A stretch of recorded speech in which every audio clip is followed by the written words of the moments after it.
Assalamualaikum warahmatullahi wabarakatuh. Sahabat Dauhiyah Rahimakumullah, bertemu lagi dengan kita. Saya Ardi Muluk dan Umu Aulia. Umu Aulia di vlog yang ke-28 bulan Agustus tahun 2021, yang mana kita sudah masuk pada tanggal 2 Muharram tahun 1443 Hijriah. Kami mengucapkan selamat tahun baru Islam bagi umat Islam. Alhamdulillah ya. Tahun baru ini adalah momentum untuk hijrah ya. Yang mana Rasulullah dulu hijrah dari Mekah ke Madinah, dari Darul Kufur ke Darul Islam. Maka saatnya sekarang ini memang kita umat Islam ini harus memahami bahwasanya kehidupan sekarang ini memang perlu hijrah kita. Ya. Hijrah kemana? Kepada Islam. Kepada Islam. Islam dalam penerapan dan pemikiran. Islam dalam pemikiran dan penerapannya ya. Jadi kita harus hijrah ya secara total. Sebagaimana firman Allah, "Udkhulu fi silmi kaffah." Masuklah ke dalam Islam secara keseluruhan. Baik, kita ya vlog kita ini ya vlog keluarga ya. Kita sekarang ini akan bicara tentang masalah yang dihadapi keluarga saya. Masalah yang dihadapi keluarga sehari-hari ya. Nah, kita sekarang ini kan masih pandemi ya. Jadi kalau kita lihat di berita tuh yang lagi marak ini adalah masalah akibat dari pandemi. Ya, apakah karena ada depresi ya, ada kesehatan mental nih yang lagi ini ya. Lalu ada yang bunuh diri karena mendapatkan ini, ada gangguan tidur karena pandemi dan banyak hal ya. Jadi berbicara tentang masalah yang sedang dihadapi kebanyakan dari kita pada saat sekarang ini adalah masalah stres. Ya. Jadi kita akan bicara masalah stres, depresi, dan mental health. Ya. Nah, disclaimer buat teman-teman semua. Ya, kenapa kita perlu disclaimer? Kita berbicara tentang stres bukan dari perspektif bahwa kita adalah pakar psikologi tidak, atau psikiater tidak, tapi dari keluarga ya, dari orang yang ya memahami secara agama apa itu stres, dan orang yang pernah depresi. Ya, kita alhamdulillah pernah depresi kedua-duanya. Mantan penderita.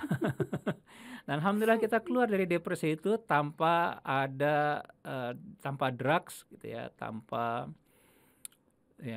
hal-hal yang berhubungan dengan ya, kecuali dengan Islam. Nah, kita boleh klaim seperti itu. Tapi kita harus memahami dulu itu apa itu stresnya. Jadi kita tujuannya adalah membantu teman-teman ini ya, yang mungkin stres atau cemas ya dalam keadaan sekarang ini, bahkan sampai depresi ya. Lalu mungkin kita kasih solusi kita, insya Allah ya. Nah, tujuan kita yang pertama kali ini mendudukkan stres itu apa ya, karena banyak yang disalahpahami juga. Iya. Banyak salah pahami stres itu apa. Iya, banyak yang mencampurkan antara stres dengan depresi. Padahal itu tidak tepat. Nggak sama ya. Dan kalau kita ini secara pribadi, maka kita bilang disclaimer dulu, ini pandangan kita pribadi ya teman-teman ya. Kalau kita hanya melihat secara klinis saja, walau alam bisawab ya. Tapi kita melihat bahwasanya kita tuh bisa keluar dari depresi tanpa harus dengan secara klinis gitu ya. Ya, kalau saat di pengalaman saya sendiri dulu ketika masih remaja, waktu masih zaman dahulu kala sempat sih ke psikiater, minum obat gitu kan. Nggak selesai. Ya. Nah, selesainya itu adalah sejak kita ngaji ya. Nah, sama sekali tidak minum obat-obat tanpa minum obat-obatan. Tetapi nah, ketika kita ngaji juga ada pemahaman yang salah yang kita lihat dari orang-orang tentang stres ini. Ya, menganggap bahwasanya kalau orang stres berarti dia tidak beriman. Nggak ngaji, kurang ngaji, salatnya kurang. Atau kurang beriman. Nah, ini juga perlu kita dudukkan terlebih dahulu. Nah, kalau menurut saya stres itu apa? Ini menurut pendapat kita nih. Menurut saya stres itu apa? Kalau kita lihat di UK Mental Health apa katanya? UK Mental Health bilang kalau stres itu adalah the feeling of being overwhelmed or unable to cope with mental or emotional pressure. Jadi stres itu adalah perasaan kita atau reaksi tubuh kita karena overwhelmed. Jadi nggak bisa cope gitu. Cope itu apa? Menyesuaikan diri, beradaptasi dia. Beradaptasi dengan mental atau emosional, tekanan mental dan tekanan emosional. Itu menurut mentalhealthuk.org. Ya, UK.org ya. Jadi UK. kalau di sana dibilang ketidakmampuan ya. Ya, ketidakmampuan tubuh. Ketidakmampuan tubuh. Nah, kalau boleh kita katakan bahwasanya konotasinya itu masih negatif gitu ya. Negatif ya. Nah, kalau kita lihat di dalam kehidupan ini juga stres itu konotasinya negatif bagi kebanyakan orang-orang. Ya, secara umum. Nah, sementara kalau kita pahami seringkali kalau misalnya orang stres gitu kan dibilang sudah menghadapi mental health issue gitu. Sementara kalau dulu ketika zaman kita dulu yang namanya mental health issue itu ketika sudah depresi gitu. Baru ada mental health issue gitu. Kalau tidak salah ya waktu kita dulu gitu kan. Jadi kalau stres itu bukan berarti mental health. Belum tentu mental health. Jadi kalau kita menganggap bahwasanya stres itu adalah suatu yang fitrah. Ya, fitrah karena manusia akan menghadapi dalam kehidupan sehari-hari. Ya, nah makanya kalau kita lihat dalam Al-Quran, ya, kalau kita lihat dalam Al-Quran dalam surah Al-Baqarah ayat 155 nih, ya Allah SWT berfirman, A'udzubillahi minasyaitonirrajim, Bismillahirrahmanirrahim, walanabluwannakum bisyai'im minal khauf, ya, dan sungguh kami akan berikan cobaan kepadamu dengan sedikit ketakutan. Nah, kalau kita lihat dalam firman Allah ini bahwasanya ya tadi ada la taukid ya dan ya jadi benar-benar akan diuji oleh Allah. Yang pertama diuji itu dengan stres. Ya. Dengan tekanan. Nah, pressure. Berarti kalau kita lihat bahwasanya stres itu ada suatu fitrah. Nah, ya kalau kita melihatnya seperti itu. Maka yang pertama harus kita pahami ya bahwasanya stres itu adalah fitrah dan itu adalah suatu yang mau tak mau harus kita hadapi. Ya. Karena itu ujian yang diberikan Allah. Karena memang itu hakikat kita diciptakan tuh memang untuk dikasih stres oleh Allah Subhanahu wa taala ya. Ya, kalau dalam surah Al-Baqarah ayat 214 itu Allah itu menyatakan am hasibatum an tadkhulul jannah ya, apakah kalian mengira kalian akan masuk surga? Ya, sementara kata Allah walamma ya'tikum masalul ladzina khalau min qablikum, sementara belum datang cobaan sebagaimana halnya orang-orang terdahulu sebelum kamu. Nah, dalam kata bahwasanya untuk masuk surga itu memang harus dikasih stres, harus diuji dia. Nah, kalau menurut Abang nih, menurut saya Abang bagaimana nih? Kesadaran atau awareness atau ya pemahaman bahwasanya hidup ini diuji itu perlu. Iya, karena itu esensi kita sebagai seorang muslim gitu. Nah, kenapa? Kalau nggak memahami itu akan jadi stres. jadi pemahaman kayak kehidupan hedon gitu ya, bersenang-senang dan segala macamnya itu berbahaya kalau menurut Abang itu. Iya, apalagi kalau kita tidak mengetahui hakikat kita di hidup ini adalah diuji, itu kadang-kadang seringkali orang tuh mempertanyakan, kenapa aku kok hidup aku seperti ini, kenapa kok nasibku seperti ini. Akhirnya bukannya selesai masalah yang dihadapinya itu malah bertumpuk-tumpuk gitu. Tidak selesai karena dia hanya menyesali diri saja. Tidak mau menghadapinya. Bahkan lari dari masalahnya. Nah di sini kita harus memahami, kalau nggak paham itu bahwa hidup ini diuji, dikasih stres, kita akan gagal dalam hidup. Itu yang akan jadi depresi. Karena ketidakmampuan dalam menghadapi stres, lalu dibiarkan datang stres berikutnya, lalu dibiarkan stres berikutnya, akhirnya stresnya bertumpuk-tumpuk, akhirnya tidak mampu. Ya sedikit demi sedikit, lama-lama jadi. Iya. Nah, akhirnya tak bisa didaki lagi tuh bukit. Iya, nggak bisa lagi didaki bukit ya, karena dia makin banyak gitu ya. Makin banyak, nggak selesai. Maka dalam Islam juga ya, kalau kita lihat mungkin dalam ilmu psikologi juga dikatakan bahwasanya stres itu bagus karena dia bisa menjadi pemicu motivasi. Iya, fight or flight reflex gitu. Ya kalau kita lihat bahwasanya ya dalam Islam sendiri memang motivasi itu adalah khauf wa raja ya. Ya, takut dan harap kepada Allah Subhanahu wa taala. Jadi kita dalam kata bahwasanya takut itu, jadi stres itu kan menyebabkan ketakutan, kecemasan ya.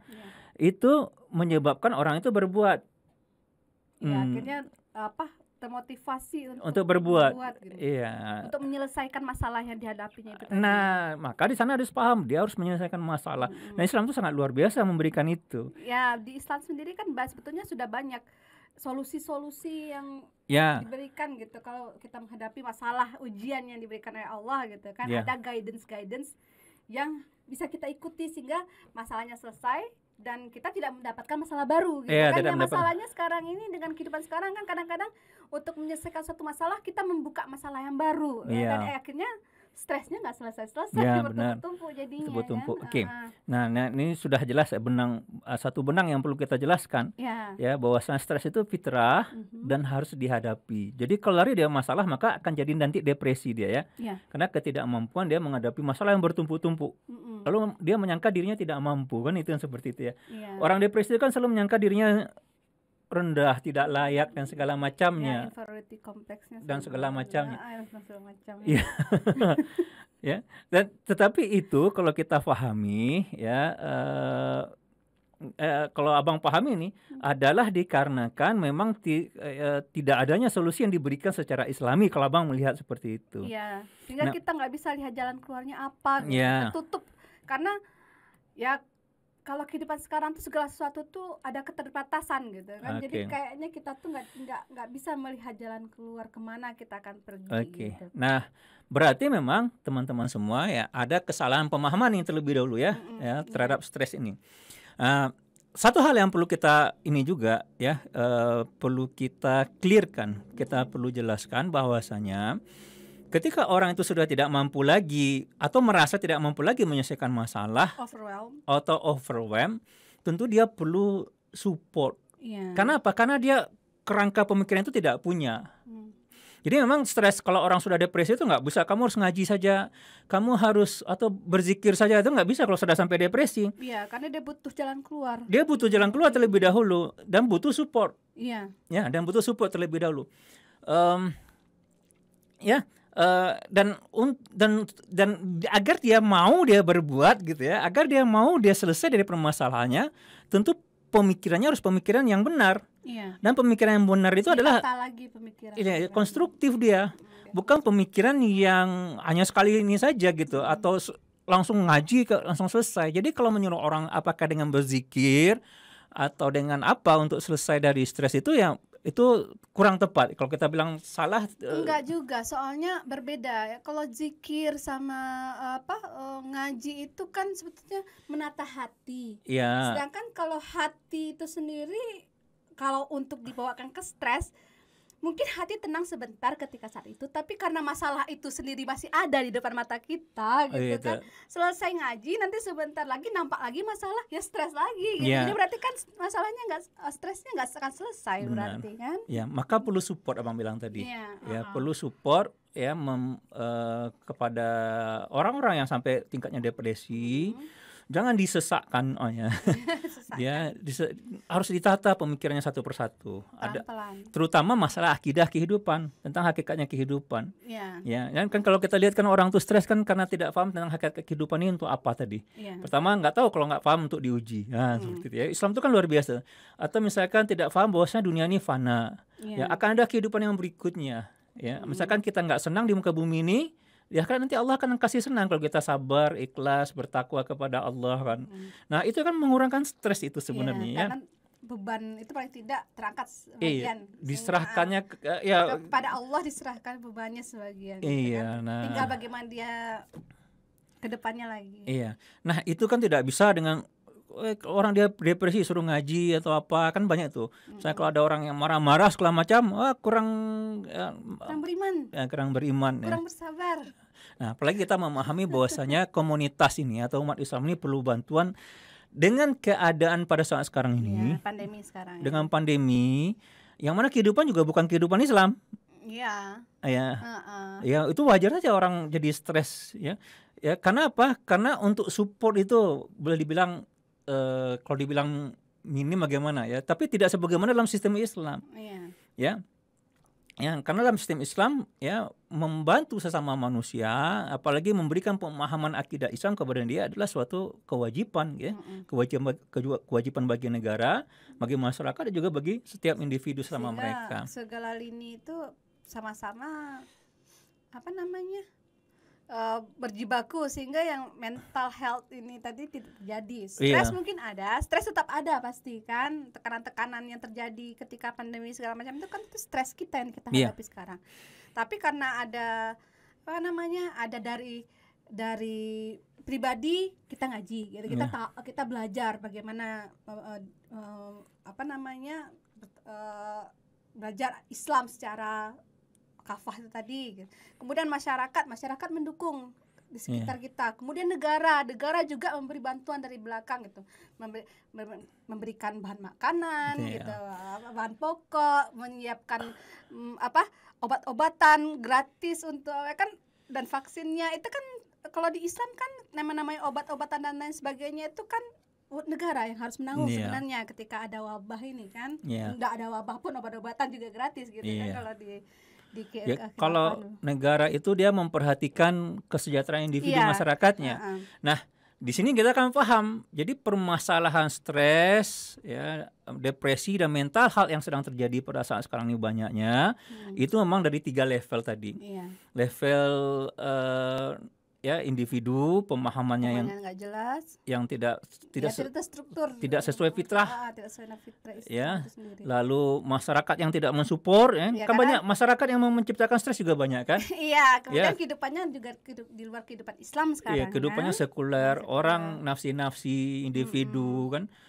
Mohon maaf saja terjadi pelecehan segala macam kan bikin stres seperti itu ya. Itu kenapa? Karena masyarakat yang akidahnya bukan akidah Islam.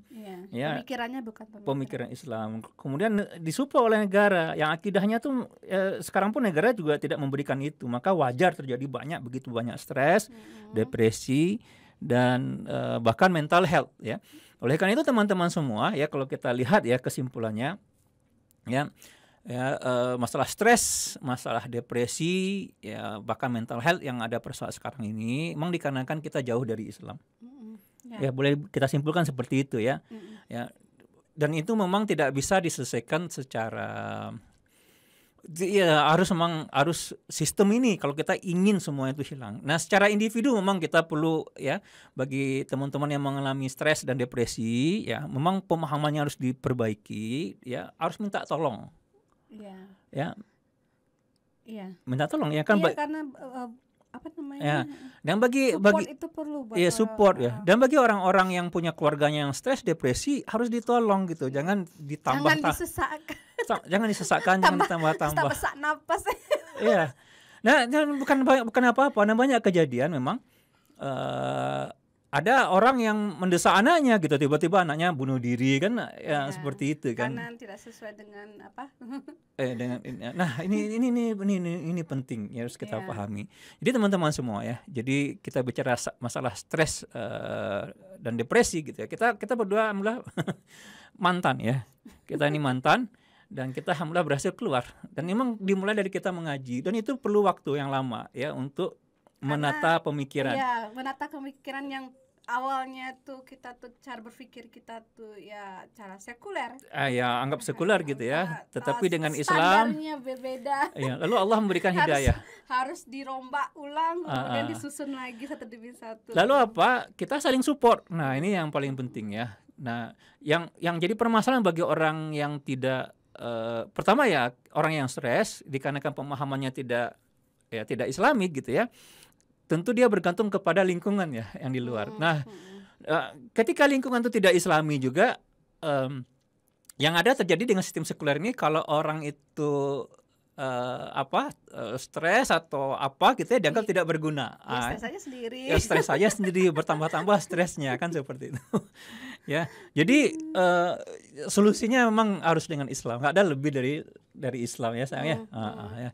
Ini mungkin itu ya bijak. Udah dicoba kan dengan obat-obatan tidak bisa. Nggak bisa gitu ya. pergi ke Psikiater. psikiater, konsultasi segala macam sampai kemana-mana, ternyata nggak bisa gitu, entah dia terlalu atau gimana nggak tahu. So, tapi akhirnya apa namanya ya Dengan mungkin ketika ngaji gitu ketika kan, ngaji gitu memahami Islam gitu ya. Jadi mungkin ngajinya agak bukan sekedar ngaji baca aja, benar-benar dipahami Islam itu secara kafah. dibahas Untuk apa ayat, kita hidup gitu ya. Ya, secara apa terstruktur. secara terstruktur apa hakikat kehidupan. Nah, itu mulai membantu. Tentu untuk bisa sampai ke sana perlu support. Ya, nggak bisa disesak-sesaan ya, disesak apa bahasa Indonesia itu. Dipaksa-paksa gitu ya. Harus disabar-sabari. Ya, sama-sabari. Mungkin itu aja sebenarnya. Pemahaman sedikit demi sedikit. Iya, pemahaman sedikit demi sedikit ya. Ya, sehingga apa? Sehingga dia mempunyai kerangka pemikiran yang sehingga dia bisa menyelesaikan masalah itu satu persatu. Baik, ya. Bang Nasa, ada lagi yang apa? Itu. Intinya sih sudah memang seperti itu, menyelesaikan stres ya harus diselesaikan permasalahan. Iya. Itu. Kalau yang perlu kita tuh adalah sebenarnya syariat itu memberikan kita solusi ya, solusi yang cepat. Nggak perlu kita banyak-banyak pikir. Iya, karena sudah ada guidance-nya. Jadi kita nggak perlu ini benar atau salah. Ini benar atau salah. Itu nggak perlu kita pikir lagi. Kita sudah jelas ini menurut Islam gini. Ya, pasti ada kebaikan dalamnya. Yakin kita kalaupun misalnya misalnya masalah keuangan, ternyata bangkrut juga, pasti ada kebaikan di balik. Jadi kita belajar bersabar, akhirnya bersabar dan tawakal. Insya Allah diganti yang lebih baik di akhirat nanti. Amin. Ya, baik teman-teman semua ya. Jadi itu bincang-bincang kita vlog yang ke-28 ya. Insya Allah ya, kalau vlog kita akan lebih family friendly, lebih santai insya Allah ya. Nanti kalau yang lain mungkin kita ada di podcast yang lain yang tetap ada di YouTube kita, dan kita ada Instagram ya, Instagram dakwahir, kebetulan hanya cuma satu. Silakan diikuti, insya Allah kita akan posting hal yang menarik di Instagram kita juga, dan tetap ikuti dan like dan share ya. Fastabiqul khairat, wabillahi taufiq wal hidayah. Assalamualaikum warahmatullahi wabarakatuh.